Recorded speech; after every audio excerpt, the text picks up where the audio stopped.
மகா பரிசுத்தமும் கிருபையும் இறக்கம் நிறைந்த அன்பு தெய்வமே, அருமையான தாவே, இந்த இரவு வேளைக்காக உம்மை துதிக்கிறோம், சோதரிக்கிறோம் சுவாமி. ஆண்டவரே, நீர் எங்களோடு கூட இம்மட்டுமாக எங்களை பாதுகாத்து நீர் வழிநடத்தி வந்த கிருபைகளுக்காக நாங்கள் உமக்கு நன்றி செலுத்துகிறோம். இந்த வேளையுடன் கர்த்தாவே, மீண்டுமாக ஆண்டவரே உம்மை குறித்து தியானிக்கும்படியாக நீர் கொடுத்த மகா பெரிய கிருபைகளுக்காக நன்றி செலுத்துகிறோம் சுவாமி.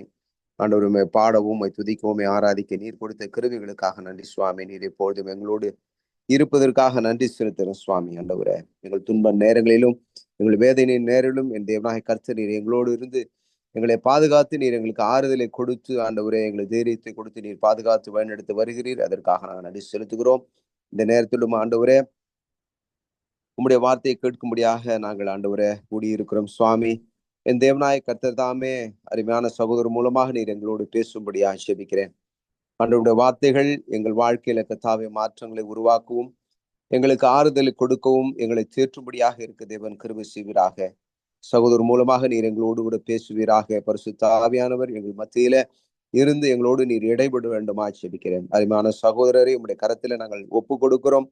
கர்த்தர் நீர் அவரை பலப்படுத்தும், பாதுகாத்துக் கொள்ளும் சுவாமி. ஆண்டவரே அப்பா, நல்ல தைரியத்தையும் ஆறுதலையும் கர்த்தர் நீ சகோதரருக்கு தரும்படி ஆட்சேபிக்கிற சுவாமி. ஆண்டவரே இயேசு சுவாமி, உடைய பாதில நீர் வெளி தெளிவும் திட்டமாய் நீர் அவரை வழிநடத்தி வருகிறீர். அதற்காக நன்றி செலுத்துகிறோம். இந்த நேரத்திலும் அருமையான சகோதரி உடைய கரத்தில் நாங்கள் ஒப்பு கொடுக்கிறோம். என் தேவனாய் கர்த்தர் சகோதரியோடு இருந்து ஆண்டவரே நீர் மட்டுமாக நீர் பாதுகாத்து வழிநடத்தி வர கிருபைக்காக நன்றி சுவாமி. ஆண்டவருடைய வல்லமையின் கரம் சகோதரோடு இருப்பதற்காக நன்றி. உடைய ஜீவனுள்ள கரத்தினாலே சகோதரியை தொட்டு விரைவில் குணமடைந்து சுகமடைந்து உமக்கு சாட்சியாய் நீர் அவர்களை நிறுத்த போகிற கிருபைகளுக்காக நன்றி செலுத்துகிறோம் சுவாமி. மகளை நீர் முழுமையாக நீர் ஆட்கொள்ளும், நீர் பாதுகாத்துக் கொள்ளும் சுவாமி. பிள்ளைகளை உடைய கரத்தில் ஒப்பிடுகிற பிள்ளைகளை நீர் ஆறுதல் படுத்தும், தேற்றும், மன தைரியத்தை பிள்ளைகளுக்குள்ள தாரும்.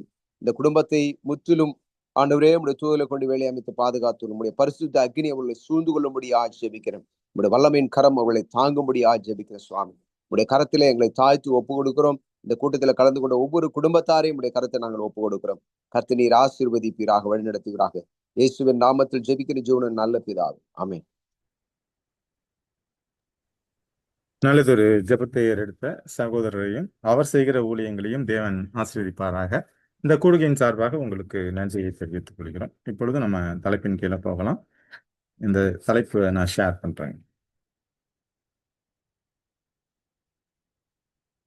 ஷியாம், என்னுடைய ஸ்கிரீன் உங்களுக்கு தெரியுதுங்களா? தெரியுது. சரிங்க சரிங்க டீச்சர்.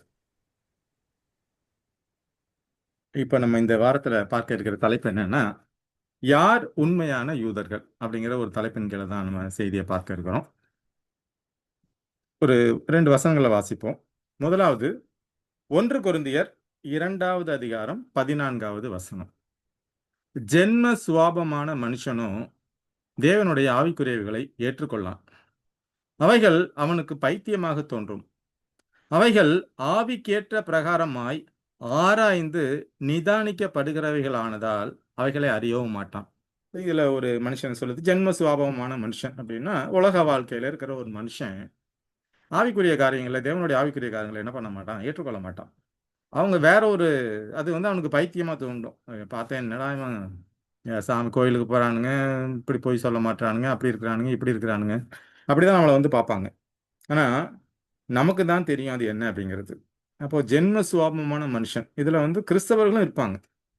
இப்போ அவங்க என்ன பண்ணுவாங்க, ஒரு எக்ஸாம்பிள், ஒரு பைபிள்ல ஒரு வார்த்தை வருதுன்னா அந்த வார்த்தையை அப்படியே தான் அவங்க எடுத்துப்பாங்களே ஒழிய அதோடைய ஆவிக்குரிய அர்த்தத்தை வந்து புரிஞ்சுக்க மாட்டாங்க. டைரக்ட் மீனிங்ல எடுத்துப்பாங்க. இதுதான் வேதாகமம் என்ன சொல்லுதுன்னா, ஜென்ம சுவாபமான மனுஷன். அது உலகத்துல இருக்கிற மனிதர்களாக இருக்கலாம், இல்லை கிறிஸ்தவத்துக்குள்ளே இருக்கிற மனிதர்களாக இருக்கலாம். அவர்கள் என்ன பண்ணுவாங்கன்னா, அதோடைய ஆவிக்குரிய அர்த்தத்தை பார்க்காம டைரக்ட் மீனிங்ல எடுத்துப்பாங்க. அவங்களுக்கு அது பைத்தியமா இருக்கும். நம்ம ஒன்று சொன்னோம்னா அவங்களுக்கு என்ன பண்ணுவாங்க, கிறுக்கேன் அப்படின்னு நம்மளை சொல்லிடுவாங்க. இன்னொரு வசனத்தை வாசிக்கலாம். 1 கொரிந்தியர் 2:13.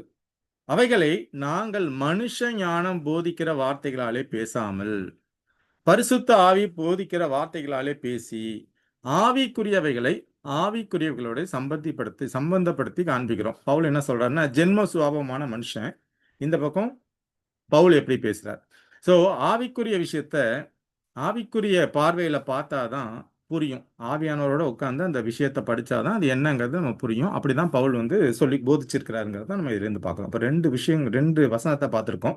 ஒன்று, ஜென்ம சுபாவம் உள்ள மனுஷன் எப்படி யோசிப்பான், இன்னொன்று ஆவிக்குரிய மனுஷன் எப்படி யோசிப்பான் அப்படின்னா அவன் ஆவிக்குரிய பார்வையில் அந்த விஷயத்தை பார்ப்பாங்கிறத நம்ம இதுல இருந்து புரிஞ்சுக்கிறோம்.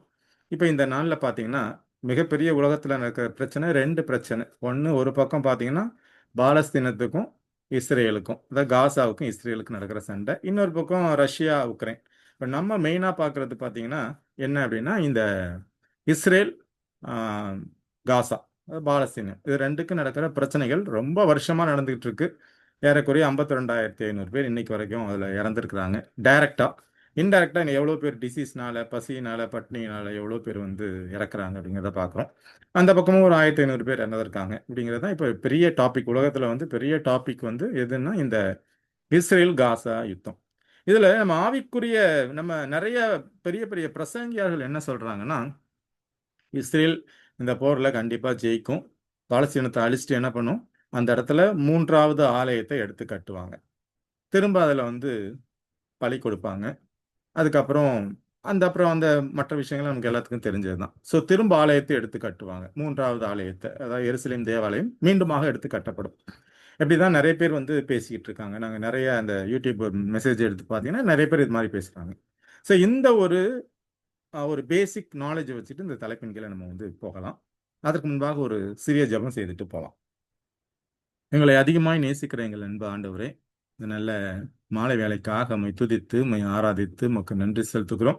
ஆண்டவரே, இந்த மீண்டுமாக இந்த ஜூம் இணைப்பில் ஒன்று கூடி உமது சத்தியங்களை நாங்கள் கற்றுக்கொள்ள வந்திருக்கிறோம்.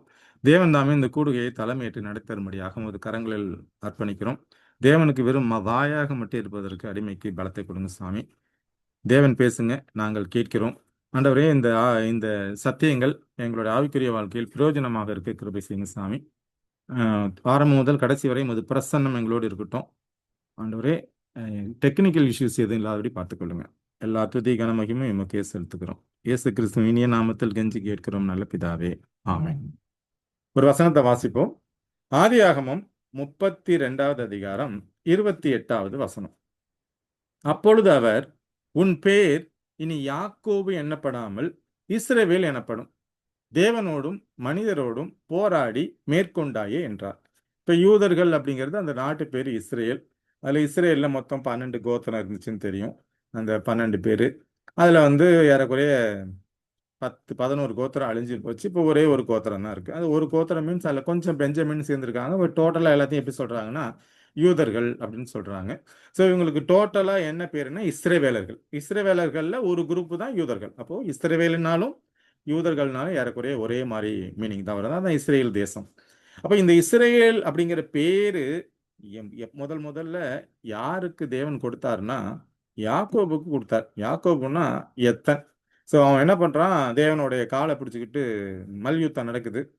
அதில் என்ன பண்ணுறான், என்னை ஆசீர்வதித்தால் வழியே போக விட மாட்டேன்னு சொல்கிறான். அப்போ தான் என்ன பண்ணுறாரு, உன் பேர் என்ன, யாக்கோபு. யாக்கோபுனா எத்தன். அப்போ என்ன பண்ணுறாரு, இஸ்ரவேல் அப்படின்னு அந்த பேரை வந்து மாற்றுறார்.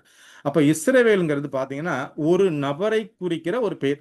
அந்த நபர் யாருன்னா யாக்கோபு. இப்போ யாக்கோபு ஈக்குவல் டு இஸ்ரேல். இதான் நம்ம இதுலேருந்து பார்க்குறோம், ஒரு சிங்கிள் பர்சன். இன்னொரு வசனத்தை வாசிக்கலாம். யாத்திராகமம் 4வது அதிகாரம் 22வது வசனம். அப்பொழுது நீ பார்வோனோடே சொல்ல வேண்டியது என்னவென்றால், இஸ்ரவேல் என்னுடைய குமாரன், என் சேஷ்ட புத்திரன். இப்போ இந்த யாக்கோபுடைய ஜென்ரேஷனில் அதுக்கப்புறம் யாக்கோபுடைய பையன் யோசேப்பு காலத்தில் என்ன பண்ணுறாங்க, எல்லாரும் எகிப்துக்கு போகிறாங்க. அந்த யாக்கோபு தெரிஞ்ச ராஜா அவங்கள நல்லா வச்சுருக்காங்க. அதுக்கப்புறம் என்ன பண்ணுறாங்க, இவங்க அடிமைகளாக இருக்கிறாங்க. ஏறக்குறைய 400 வருடங்கள் எங்கே இருக்காங்கன்னா எகிப்தில் வந்து அடிமைகளாக இருக்கிறார்கள். அப்போ அந்த அடிமைகளை மீட்க வேண்டிய அந்த மக்களுடைய கூக்குரலை கேட்டு தேவன் என்ன பண்ணுறாருன்னா மோசேவை அனுப்புகிறார். யார்கிட்ட, பார்வோன்ட்ட. எகிப்தோடைய ராஜா கிட்ட யார் அனுப்புறார், மோசேவை அனுப்புறார். மோசே போய் என்ன சொல்றார் அப்படின்னா, என்ன சொல்றாருன்னா, அப்பொழுது நீ பார்வோனுடைய சொல்ல வேண்டியது என்னவென்றால், இஸ்ரவேல் என்னுடைய குமாரன், என் சேஷ்ட புத்திரன். அங்க இஸ்ரவேலுங்கிறது என்ன சொல்லுதுன்னா ஒரு தனி நபரை குறிக்கிற ஒரு வார்த்தை. இஸ்ரேல் யாரு, யாக்கோபுடைய பேர் இஸ்ரேல். ஆனா இங்க பாத்தீங்கன்னா இஸ்ரேல்ங்கிறது ஒரு தேசத்தை குறிக்கிற விஷயம். ஏன்னா இஸ்ரேல் வந்து அங்க அடிமையா இருக்கு. அவங்கள மீட்க வேண்டிய வேலை யார் பண்றா, தேவன் வந்து மோசே மூலமாக பண்றார். அப்போ போய் என்ன சொல்றாருன்னா, இஸ்ரவேல் என்னுடைய குமாரன் அப்படின்னா அந்த டோட்டல் இஸ்ரேல் மக்களும் என்னுடைய குமாரன், என் சேஷ்ட புத்திரன். சேஷ்ட புத்திரனா மூத்த புள்ள, தேவன் அப்படிதான் வந்து சொல்றார். அப்ப இங்க பாத்தீங்கன்னா இஸ்ரவேலுங்கிறது அங்க ஒரு தனிநபரை குறிக்கிற ஒரு வார்த்தை. ஆனா இங்க பாத்தீங்கன்னா ஒரு தேசத்தை குறிக்கிற வார்த்தை.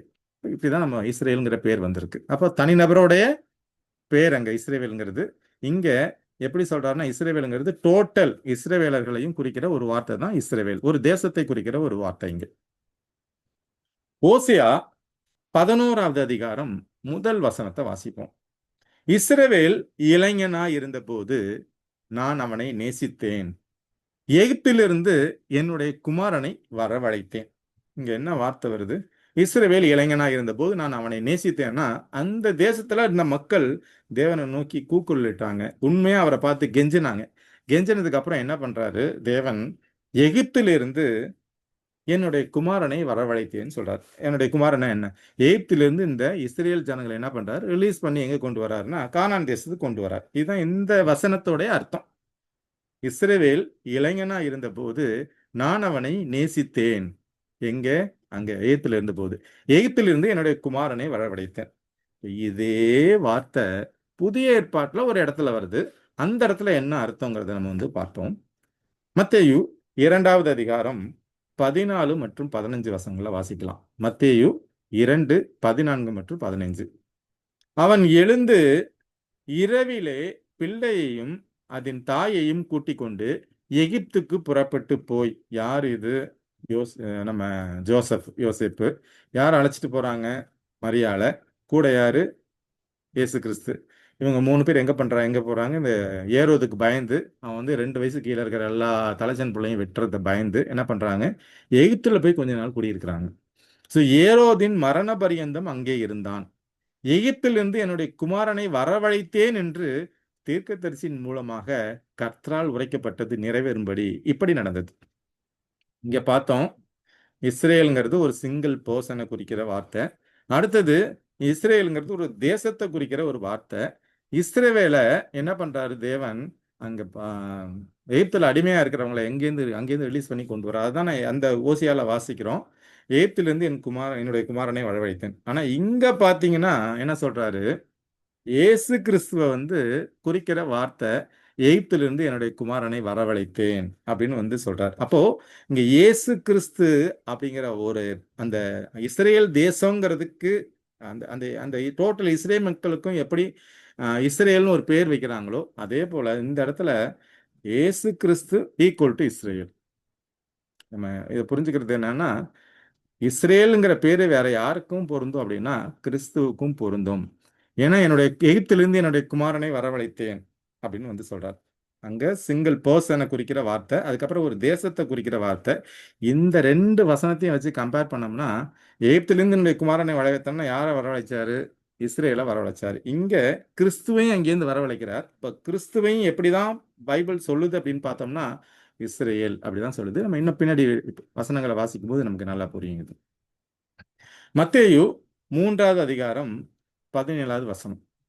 அன்றியும் வானத்திலிருந்து ஒரு சத்தம் உண்டாகி, இவர் என்னுடைய நேசகுமாரன், இவரில் பிரியமாயிருக்கிறேன். ஆனா இங்க பாத்தீங்கன்னா இஸ்ரவேலில் எகிப்திலிருந்து என்னுடைய குமாரனை வரவழைத்தேன். இங்க இஸ்ரேல் என்னுடைய குமாரன். இந்த இடத்துல பாத்தீங்கன்னா இஸ்ரவேல் என்னுடைய குமாரன் அப்படின்னு மோசே விட்ட போய் சொல்லி பார்வன்ட்ட போய் சொல்லுன்னு மோசே கிட்ட சொல்றார். இங்க பாத்தீங்கன்னா இந்த வசனத்தை பாத்தீங்கன்னா இவர் என்னுடைய நேசகுமாரன். இப்ப 2க்கும் ஒத்து போகுது. இங்க வந்து இயேசு கிறிஸ்துவ நேசகுமாரன் சொல்றாங்க, அங்க இஸ்ரேல் என்னுடைய நேசகுமாரன் அப்படின்னு வந்து சொல்றாங்க. இப்போ இதுல இந்த கம்பாரிசன் இல்லாம இன்னும் பின்னால போகலாம். சங்கீதம் 80:8 மற்றும் 9. நீ எகிப்திலிருந்து ஒரு திராட்சை கொடியை கொண்டு வந்து ஜாதிகளை துரத்தி விட்டு அதை நாட்டினீர். இங்க கானானியர்கள், இன்னும் எபேசியர், எமோரியர், இது மாதிரி ஏகப்பட்ட பேர் இருக்காங்க. இவங்களெல்லாம் என்ன பண்றாங்க? தேவன் துரத்தி விட்டு அந்த தேசத்தை யாருக்கு கொடுக்குறாங்கன்னா இஸ்ரேல் ஜனத்துக்கு கொடுக்குறாங்க. இப்போ இந்த இஸ்ரேல் ஜனத்தை எப்படி பைபிள் கம்பேர் பண்ணுதுன்னா திராட்சை கொடி. நீர் எகிப்திலிருந்து ஒரு திராட்சை கொடியை கொண்டு வந்து அங்க இருந்த ஜாதிகளை துரத்தி விட்டு அதை நீ நாட்டினீர், அந்த இடத்தை ஆயத்தப்படுத்தினீர், அது வேரூன்றி தேசமெங்கும் படர்ந்தது. இப்போ இது யாரை குறிக்கிற விஷயம்னா இஸ்ரேல் ஜனங்களை குறிக்கிற விஷயம். இஸ்ரேல் ஜனங்களை இந்த இடத்துல சங்கீதத்துல சங்கீதக்காரர்கள் எப்படி சொல்றாங்கன்னா திராட்சை கொடின்னு சொல்றாங்க. ஆனா இந்த திராட்சை கொடி என்ன பண்ணல, பின்னால நல்ல பழத்தை குடிக்கல. அவர் என்ன சொல்வார், எசாயால உயர் ரக திராட்சை, உயர்கூல திராட்சை செடி தான் கொண்டு வந்து நட்டினேன். ஆனா அது எப்படி பழத்தை கொடுத்துச்சுன்னா புளிப்பான பழத்தை கொடுத்துச்சு. அப்புறம் என்ன பண்ணுவேன், அந்த தோட்டத்தில் இருக்கிற வேலியெல்லாம் எடுத்து போட்டுட்டு அதை வந்து அழிச்சு போடுவேன் அப்படின்னு தேவன் சொல்வார். அப்போ இந்த இடத்துல இஸ்ரேல் தேசத்தை, தேசம் மீன்ஸ் இஸ்ரேல் மக்களை தேவன் எப்படி சொல்றாருன்னா திராட்சை கொடின்னு சொல்றாரு. ஏன்னா அவங்க எகிப்துல இருக்கும்போது அந்த கேரக்டரோட தான் இருந்தாங்க. அதான் நீர் எகிப்திலிருந்து ஒரு திராட்சை கொடியை கொண்டு வந்து ஜாதிகளை துரத்து விட்டு அதை நாட்டினர். இங்க நம்ம கிறிஸ்துவ இஸ்ரேல்னு சொல்றோம், அவரையும் திராட்சை கொடின்னு சொல்றாங்களா? வேதாகமம் சொல்லுதாங்கிறத வாசிக்கலாம். யோவான் 15வது அதிகாரம் முதல் வசனத்துல பாத்தீங்கன்னா, நானே மெய்யான திராட்சை செடி, என் பிதா திராட்சை தோட்டக்காரர். இப்போ இந்த 3-4 விஷயங்களை பார்த்தீங்கன்னா, அங்கேயும் குமாரன், இங்கேயும் குமாரன், அங்கேயும் எகிப்திலிருந்து நான் வரவழைத்தேன், இங்கேயும் நான் எகிப்திலிருந்து வரவழைத்தேன், அங்கேயும் அவங்கள திராட்சை செடி, இங்கேயும் கிறிஸ்து என்ன சொல்றாரு, தன்னை திராட்சை செடின்னு சொல்றாரு. அப்போ இஸ்ரேல் அப்படிங்கிறது இஸ்ரேல் ஜனங்களுக்கும் பொருந்தும், அது கிறிஸ்துவையும் குறிக்கிற ஒரு வார்த்தை. ரெண்டையும் கம்பேர் பண்ணி பார்ப்போம்.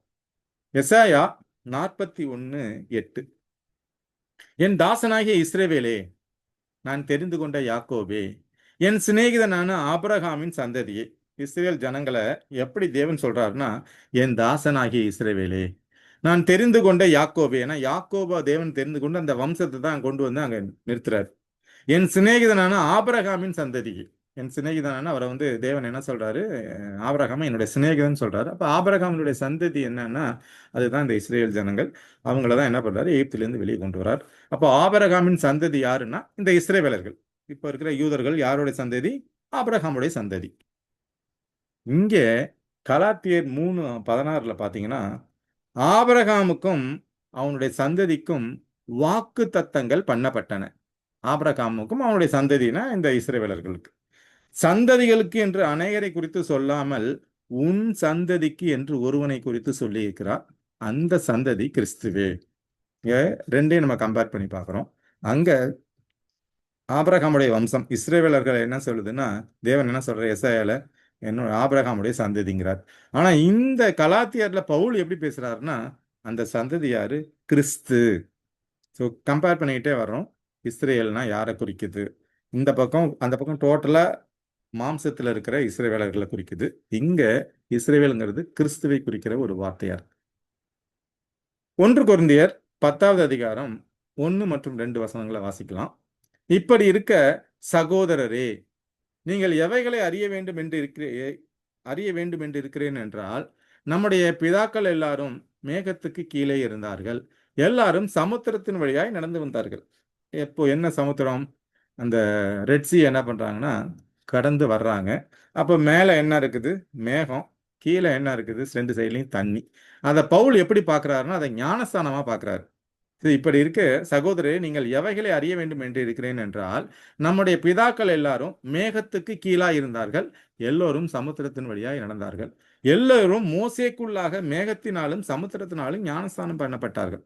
அப்ப அவங்க டோட்டலா ஒவ்வொருத்தருக்காக கடவுள் பேப்டிசம் கொடுக்கல. என்ன பண்றாரு, அந்த அப்படின்னா அவங்க எவ்வளவு பக்தியா நடந்து போயிருக்கிறாங்க. அப்போ அதுதான் எப்படி சொல்றாரு பவுல், அவங்க வந்து அந்த கடல் வழியா நடந்து போறதை வந்து பேப்டிசத்துக்கு, ஞானஸ்தானத்துக்கு ஒப்பிட்டு வந்து பவுல் பேசுறாரு. இங்கேயும் ஒருத்தர் ஞானஸ்தானம் பெறாரு. மத்தேயு 3வது அதிகாரம் 16வது வசனத்துல, இயேசு ஞானஸ்தானம் பெற்று ஜலத்திலிருந்து கரையேறின உடனே இதோ வானம் அவருக்கு திறக்கப்பட்டது, தேவ ஆவி புறாவை போல் இறங்கி தம்மேல் வருகிறதை கண்டார். அங்கேயும் திராட்சை செடி, அங்கேயும் ஞானஸ்தானம், இங்கேயும் ஞானஸ்தானம். அங்கேயும் எகிப்திலிருந்து என்னுடைய குமாரனை வரவழைத்தேன், இங்கேயும் எகிப்திலிருந்து என்னுடைய குமாரனை வரவழைத்தேன் அப்படின்ற ரெண்டையும் என்ன பண்றாரு, வேதாகமம் கம்பேர் பண்ணி நமக்கு சொல்லிக் கொடுக்கிறது. என்னாகமம் 14வது அதிகாரம் 33வது வசனம், அவைகள் வனாந்தரத்திலே விழுந்து தீரு மட்டும் உங்கள் பிள்ளைகள் 40 வருஷம் வனாந்தரத்திலே திரிந்து நீங்கள் சோரம் போன பாதகத்தை சுமப்பார்கள். 40 நாள்ல கிராஸ் பண்ண வேண்டிய இடத்த 40 வருஷம் கடவுள் சுத்தி அடிக்கிறார். ஏன்னா அவங்க வந்து கடவுளுக்கு எதிராக முணுமுணுக்கிறாங்க, அந்த கட்டளைகளுக்கு கீழ்ப்படியில. ஓய்வு நாளில் போயிட்டு அந்த சாப்பிடாதீங்கடா அப்படின்னா அன்னைக்கு போய் தேட போறானுங்க, அன்னைக்கு போய் விறகு எடுத்து பற்ற வைக்கிறானுங்க. ஸோ அவர் என்ன சொல்றாரோ அதுக்கு கீழ்ப்படியாமல் இருக்கிறனால என்ன பண்றாரு, கடவுள் கோபத்தினால 40 வருஷம் என்ன பண்றாருன்னா வனாந்தரத்துல அவங்களை சுத்தி அடிக்கிறார். இங்கே மத்தேயு 4வது அதிகாரம் 1-2 வாச்சம்னா, அப்பொழுது இயேசு பிசாசினாலே சோதிக்கப்படுகிறது அப்பொழுது இயேசு பிசாசினால் சோதிக்கப்படுவதற்கு ஆவியானவராலே வனாந்தரத்துக்கு கொண்டு போகப்பட்டார். இங்க வனாந்தரத்துல சுத்தி திரியிறாங்க 40 வருஷம். இயேசு கிறிஸ்து எங்க போறாருன்னா வனாந்தரத்துக்கு போறாரு. அவர் இரவும் பகலும் 40 நாள் உபவாசம் இருந்த பின்பு அவருக்கு பசி உண்டாயிற்று. ஸோ அங்கேயும் வனாந்தரம், இங்கேயும் வனாந்தரம். அங்க 40 வருஷம் 40 நாள்ல போக வேண்டிய இடத்த இங்க 40 நாள் என்ன பண்றாங்கன்னா கடவுள் அங்க என்ன பண்றாரு, தன்னை ஆயத்தப்படுத்திக்கிறதுக்காக, ஊழியத்துக்கு ஆயத்தப்படுத்துறதுக்காக அவர் என்ன பண்ண வனாந்தரத்துல போயிட்டு அவர் உபவாசம் இருக்கிறாருங்கிறத பாசம். யாத்திராகமம் 24வது அதிகாரம் 4வது வசனம். மோசே கர்த்தருடைய வார்த்தைகளை எல்லாம் எழுதி வைத்து அதிகாலமே எழுந்து மலையின் அடியில் ஒரு பலிபீடத்தை கட்டி இஸ்ரவேலுடைய 12 கோத்திரங்களுடைய இலக்கத்தின்படியே 12 தூண்களை நிறுத்தினான். யாக்கோபுடைய பிள்ளைங்க தான் அந்த 12 கோத்திரம். நமக்கு எல்லாத்துக்குமே தெரிஞ்சதான் லேவி, மனாசே, எப்ராயிம், ரூபன், சிமியோன், நம்ம யூதா, இது மாதிரி 12 பேர் எல்லாருக்கும் தெரியும். இப்போ அந்த 12 கோத்திரத்துக்காக என்ன பண்றான், இங்கே 12 தூண்களை ஒரு இடத்துல நிறுத்துறாங்கிறது நம்ம யாத்திராகம் 24:4 வாசிக்கிறோம். இங்க பாத்தீங்கன்னா மத்தேயு 10:1 அப்பொழுது அவர் தம்முடைய 12 சீஷர்களையும் தம்மிடத்தில் வரவழைத்து அசுத்த ஆவிகளை துரத்தவும் சகல வியாதிகளையும் சகல நோய்களையும் நீக்கவும் அவர்களுக்கு அதிகாரம் கொடுத்தார். ஸோ அங்கேயும் 12, இங்கேயும் 12 அப்படிங்கிறத நம்ம கம்பேர் பண்ணி பார்க்கலாம். யாத்திராகமம் 5வது அதிகாரம் 1 மற்றும் 2 வசனங்களை வாசிப்போம். பின்பு மோசேயும் ஆரோனும் பார்வோனிடத்தில் போய் இஸ்ரவேலின் தேவனாகிய கர்த்தர் வனாந்தரத்திலே எனக்கு பண்டிகை கொண்டாடும்படி என் ஜனங்களை போக விட வேண்டும் என்று சொல்லுகிறார். என்ன சொல்றாங்க? என் ஜனங்கள்ங்கிறது யாரு? இஸ்ரேல் ஜனங்கள். அதற்கு பார்வோன், நான் இஸ்ரவேலை போகவிட கர்த்தரின் வார்த்தையை கேட்கிறதுக்கு அவர் யார்? பார்வோன் என்ன சொல்றான்? நான் இஸ்ரவேலை போகவிட கர்த்தரின் வார்த்தைகளை கேட்கிறதுக்கு அவர் யார்? நான் கர்த்தரை அறியேன், நான் இஸ்ரவேலை போக விடுவதில்லை என்றான். இங்க மோசேயும் ஆரோனும் என்ன சொல்றாங்கன்னா, என் ஜனங்களை போக விடுங்க. ஆனா அவன் அங்க என்ன சொல்றான்? நான் இஸ்ரவேலை போக விடுவதில்லை. அப்போ இஸ்ரவேல் அப்படிங்கிற பேருக்கு கீழே லட்சக்கணக்கான ஜனங்கள் இருக்காங்க. அப்ப அந்த லட்சக்கணக்கான ஜனங்களுக்கு பின்னால அந்த லட்சக்கணக்கான ஜனங்களுடைய ஒரே ஒரு பேர் என்னன்னா இஸ்ரவேல். அந்த இஸ்ரவேல்ங்கிற பேர் அவங்க கேட்கறது என் ஜனங்களை போக விடுங்க. இவன் என்ன சொல்றான்? பார்வோன், நான் இஸ்ரவேலை போக விடுவதில்லை. அப்ப நம்ம கம்பேர் பண்றது இஸ்ரவேல்ங்கிறது அங்க முதல்ல ஒரு நபரை குறிச்சது. அந்த நபர் யாருன்னா யாக்கோபு. அந்த யாக்கோபுடைய ஜென்ரேஷன் டோட்டலா பார்த்தோம்னா அவங்க எல்லாத்தையும் சேர்த்து இஸ்ரேவேல்னு சொல்றாங்க. அப்ப அந்த இஸ்ரேவேலுங்கிறதுக்குள்ள ஒரு தேசமே இருக்கு, அதுல லட்சக்கணக்கான மக்கள் இருக்காங்க. இங்க இந்த நம்ம வாச 8th என் குமாரனை வரவழைத்தேன், இதுல பாத்தீங்கன்னா இயேசு கிறிஸ்துவையும் இஸ்ரேல், ஏன்னா அவரும் அங்கேருந்து தான் வெளியே வர்றார் அப்படின்னு தான் நம்ம வாசிக்கிறோம். அப்போ இங்க பாத்தீங்கன்னா இயேசு கிறிஸ்து தனி ஆள் இல்லை, அவருக்கு பின்னாடியும் லட்சக்கணக்கான மக்கள், கோடிக்கணக்கான மக்கள் இருக்கிறாங்க. அப்போ இங்க அவர் எல்லாத்தையும் சேர்த்து இஸ்ரேவேல்னு சொல்றது போல இங்க அவரையும் இஸ்ரேவேல்னா கிறிஸ்துவுக்கு பின்னாடி இருக்கிற எல்லா ஜனங்களையும் என்ன சொல்றாங்க? இப்ப நீங்களும் நானும் யாரு அப்படிங்கிறத நம்ம இந்த பாடத்துக்குள்ளே போக போறோம். பின்னால பார்க்கும்போது நம்ம புரியும். ரோமர் 2வது அதிகாரம் 29 மற்றும் 28. உள்ளத்திலே யூதனானவனே யூதன், எழுத்தின்படி உண்டாகாமல் ஆவியின்படி இருதயத்தில் உண்டாகும் விருத்த சேதனமே விருத்த சேதனம்.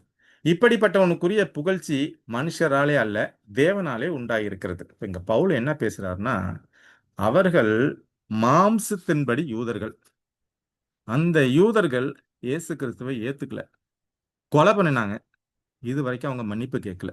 இப்போ நீங்க நம்ம எருசலேமுக்கு போனாலும் இஸ்ரேலுக்கு போனாலும் நீங்கெல்லாம் ஏன்டா இங்க வர்றீங்கன்னு காரி துப்பிட்டு தான் போறாங்க. ஆனா இவங்களை நம்ம என்ன நினைக்கிறோம்? இவர்கள் தேவனுடைய ஜனங்கள், திரும்ப அவங்க எழுந்திருப்பாங்க, திரும்ப ஆலயத்தை கட்டுவாங்க, திரும்ப அவங்களுக்கு அவங்களுடைய கோத்திரத்துல இத்தனாயிரம் பேர் வருவாங்கன்னு அதுல போட்டிருக்கு பாருங்க. இதெல்லாம் நம்ம நம்ம பிரசங்கர்கள் சொல்றோம், நம்ம அதை கேட்டுட்டு தான் இருக்கோம். ஆனா இங்க பவுல் எப்படி பேசுறாருன்னா, உள்ளத்திலே யூதனானவனே யூதன், எழுத்தின்படி உண்டாகாமல் ஆவியின்படி இருதயத்தில் உண்டாகும் விருத்த சேதனமே விருத்த சேதனம். அவங்க இன்னும் விருத்த சேதனம் பண்றாங்க. ஆனா இங்கே பவுல் என்ன சொல்றாருன்னா, அந்த விருத்த சேதனமே இல்லடா, மனசுக்குள்ள இருதயத்துல விருத்த சேதனம் பண்றோம் பாருங்க, அதுதான் உண்மையான விருத்த சேதனம். இப்போ ஒரு எக்ஸாம்பிள் பார்த்தோம்னா, ஏலி நம்ம எல்லாருக்கும் தெரியும், பிரதான ஆசாரியர். ஆனா ஏலியின் பிள்ளைகள் பேலியாளின் பிள்ளைகளா இருந்தாங்க. அங்க கறி வெந்துகிட்டு இருக்கும்போதே பாதியில படைக்கிறதுக்கு முன்னாடி எடுத்துட்டு போயிடுவாங்க.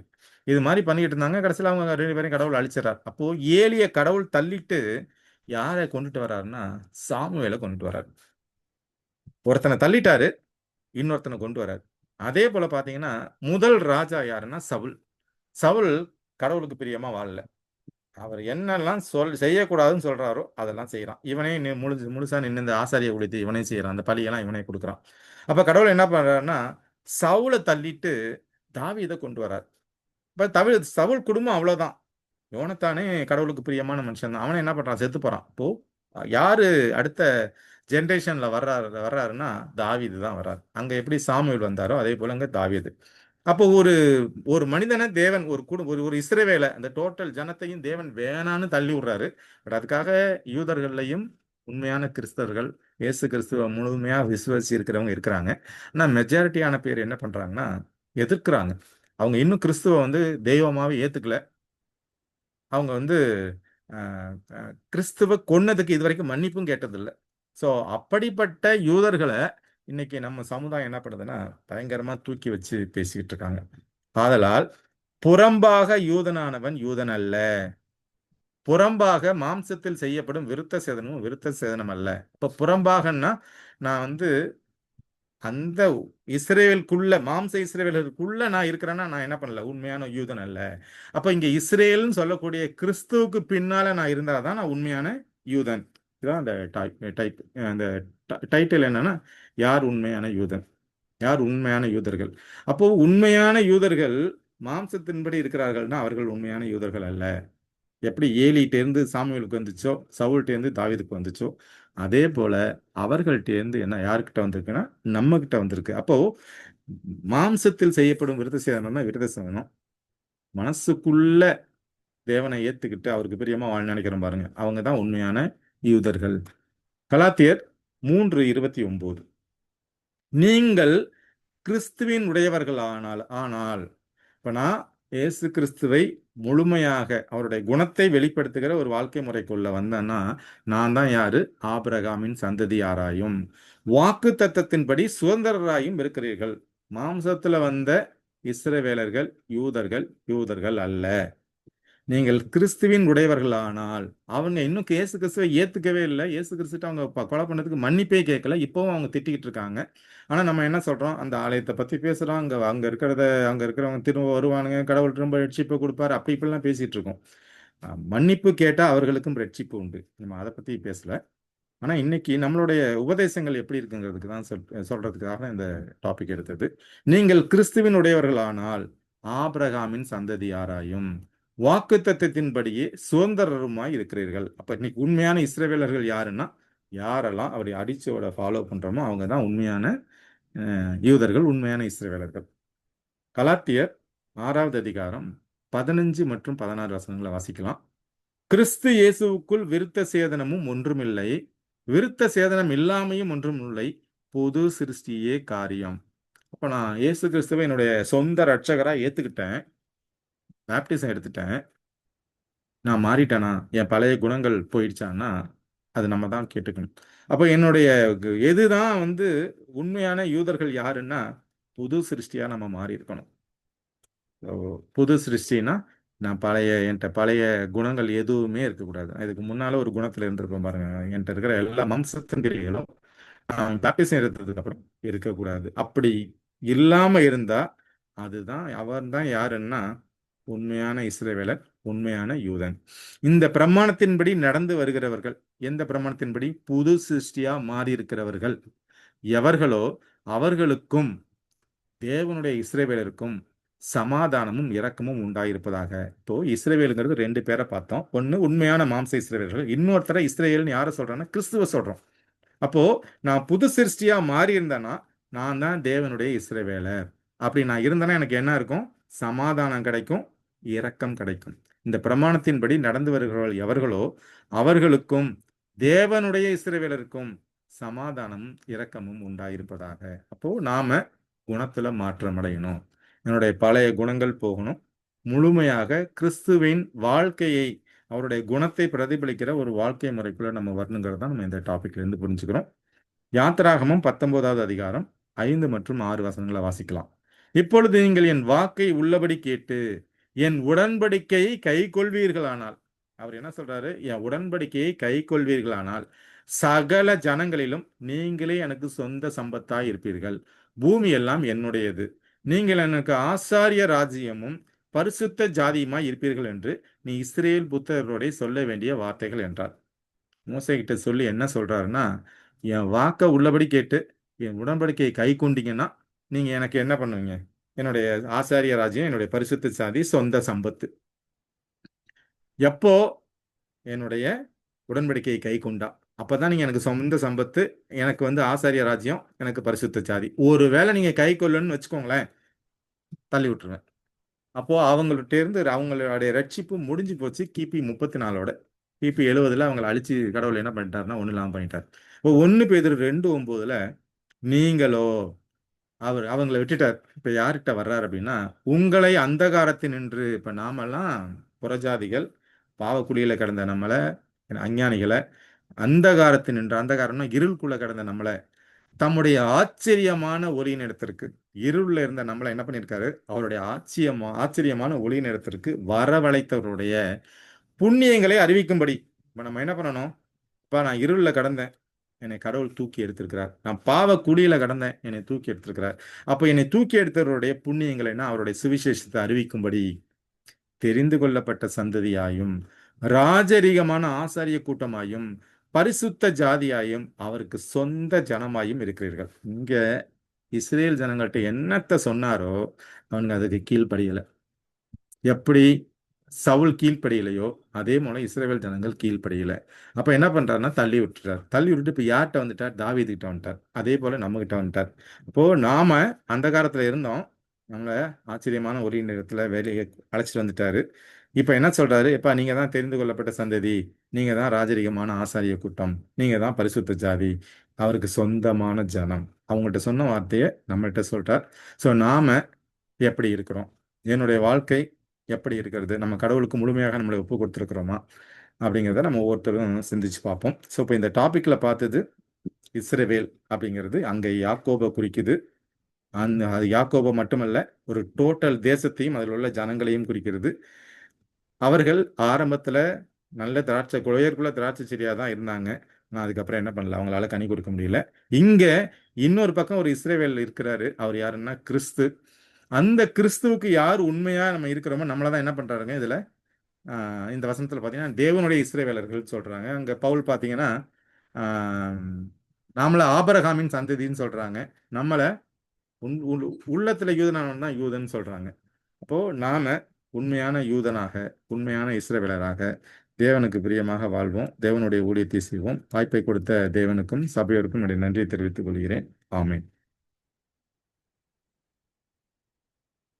இதுல ஏதாவது டிஸ்கஷன் இருந்தா நம்ம டிஸ்கஸ் பண்ணலாம். ஸ்தோத்திரிக்கிறோம் ஆண்டவரே, துதிக்கிறோம் நன்றியோடு இந்த வேளையிலே சுவாமி நாங்கள் குடும்பமாக கூடி உம்முடைய சத்தியத்தை ஆண்டவரே தியானிக்கப்படியாக நீங்க எங்களுக்கு அந்த தருணத்தை கொடுத்தீங்க சுவாமி. அதற்காக நன்றி செலுத்துகிறோம் ஆண்டவரே.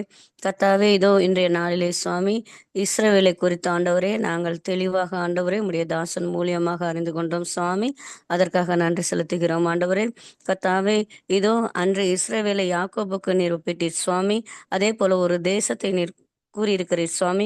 ஆனாலும் ஆண்டவரே, புதிய ஏற்பாட்டிலே எங்களுடைய ஆண்டவராகி இயேசு கிறிஸ்துவை ஆண்டவரே நீர் ஒப்பிட்டு சுவாமி. கர்த்தாவே, எங்களுக்காக அவர் ஜீவனை கொடுத்து சுவாமி மரித்து 3ஆம் நாள் உயிரோடு எழுந்த ஆண்டவரே, 2ஆம் வருகைக்காக நாங்கள் காத்திருக்கத்தக்க அந்த வேலையை கொடுத்திருக்கிறீர் சுவாமி. அதற்காக நன்றி செலுத்துகிறோம் ஆண்டவரே.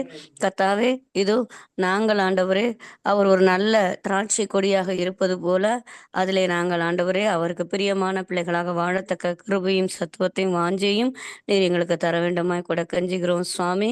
கர்த்தாவே, இதோ அந்த சீஷர்களை கொண்டு சுவாமி ஆண்டவரே இதோ உம்முடைய ஊழியத்தை அவர் பார்த்தார் ஆண்டவரே. அதே போல தகப்பனே, இதோ இந்த மகனை கொண்டு ஆண்டவரே எவ்வளோ பெரிய இக்கட்டுகளுக்கு மத்தியிலும் துன்பங்களுக்கு மத்தியிலும் ஆண்டவரே நீர் துணையாக இருந்து சுவாமி இதோ அடைக்கலமாக இருந்த ஆண்டவரே நீர் அன்பு செலுத்தி சுவாமி இரக்கம் பாராட்டி தகப்பனே நேசித்த ஆண்டவரே கிருபையாய் ஆண்டவரே சுகத்தையும் பலத்தையும் அன்பு மகளுக்கு கொடுத்திருக்கிறீர். அதற்காக நாங்கள் நன்றி செலுத்துகிறோம் குடும்பமாக இந்த வேளையிலே சுவாமி. அப்பா இதோ ஒருவருக்கொருவர் நாங்கள் முகமுகமாய் பார்க்க ஆண்டவரே நீங்க கிருபை செய்தீங்க, அந்த வாஞ்சை எங்களுக்கு கொடுத்திருக்கீங்க, நன்றி செலுத்துகிறோம் சுவாமி. கர்த்தாவே இதோ நாங்கள் உமக்கு பிரியமான பாத்திரமாக வாழத்தக்க கிருபை இந்த வேத வசனத்தின் மூலியமாக கற்றுக்கொண்டு நடக்க நீங்க கிருபை செய்ய வேண்டுமாய் கூட கெஞ்சி செபிக்கிறோம் ஆண்டவரே. தகப்பனே இதோ என் ஜனங்கள் ஆண்டவரே, அதாவது இஸ்ரவேல் ஜனங்களை நீங்க ஆண்டவரே வழிநடத்தது போல எங்களையும் வழிநடத்தி வருகிறீர் சுவாமி, அதற்காக நன்றி செலுத்துகிறோம்.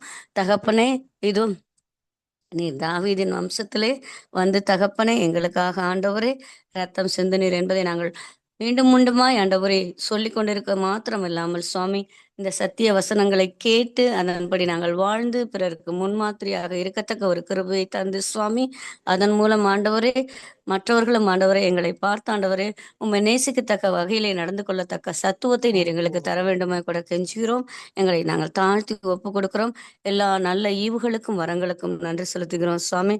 ஆண்டவரே இதோ அருமையான மகளுக்கு ஆண்டவரே மருத்துவ சிகிச்சை பார்த்த அத்தனை மருத்துவர்களுக்காக அந்த வேலையில வருகிறோம் சுவாமி. அவர்களுடைய ஊழியம் சிறக்க ஆண்டவரே, அவர்களுடைய குடும்பத்தை நீங்க ஆசீர்வதிக்க வேண்டுமாய் கூட இந்த வேலையிலே நாங்கள் குடும்பமாக ஜெபிக்கிறோம் ஆண்டவரே. கர்த்தாவே இதோ அன்பு சகோதரனுக்கு ஆண்டவரே அந்த உள்ளத்துல ஏற்பட்டிருக்கக்கூடிய அந்த நெருக்கத்தை ஆண்டவரே என் தேவன் தாமே நீக்கி போட்டு சுவாமி, மகன் உண்மை இன்னும் மென்மேலும் ஆண்டவரை நெருங்கத்தக்க ஒரு பலத்தை நீங்க கொடுத்திருக்கீங்க, சத்துவத்தை கொடுத்திருக்கீங்க, நன்றி செலுத்துகிறோம் சுவாமி. இந்த ஜெப வேலையை நீங்க ஆசீர்வதித்து கொடுத்தீங்க, நன்றி செலுத்துகிறோம். இனி வரும் காலங்களிலும் இந்த ஊழியம் சிறக்க நீங்க கிருபை செய்யுங்க தகப்பனே. ஆண்டவரே இந்த கூடுகையிலே பங்கெடுத்து கொண்டிருக்கக்கூடிய அத்தனை ஆத்துமாக்களுக்காக இந்த வேளையிலே நாங்கள் வருகிறோம் சுவாமி. எல்லாரையும் நீங்க தனித்தனியாகவும் பேர் பேராகவும் தொட்டு அவர்களுடைய குடும்பங்களை ஆசீர்வதிக்க வேண்டுமாய் கூட நாங்கள் கெஞ்சி செபிக்கிறோம் ஆண்டவரே. இந்த செப வேலையை நீங்க ஆசீர்வதித்து கொடுத்தீங்க, பொறுப்படுத்திக்கிட்டீங்க சுவாமி, தலைமை ஏற்படுத்தி கொண்டீங்க சுவாமி, நன்றி செலுத்துகிறோம். துதிக நமக்கு எல்லாவற்றையும் உமக்கேறடிக்கிறோம். மீட்பர் இயேசுவின் விலையேறப்பட்ட நாமத்திலே நன்றியோடு செபிக்கிறோம் நல்ல பிதாவே, ஆமென்.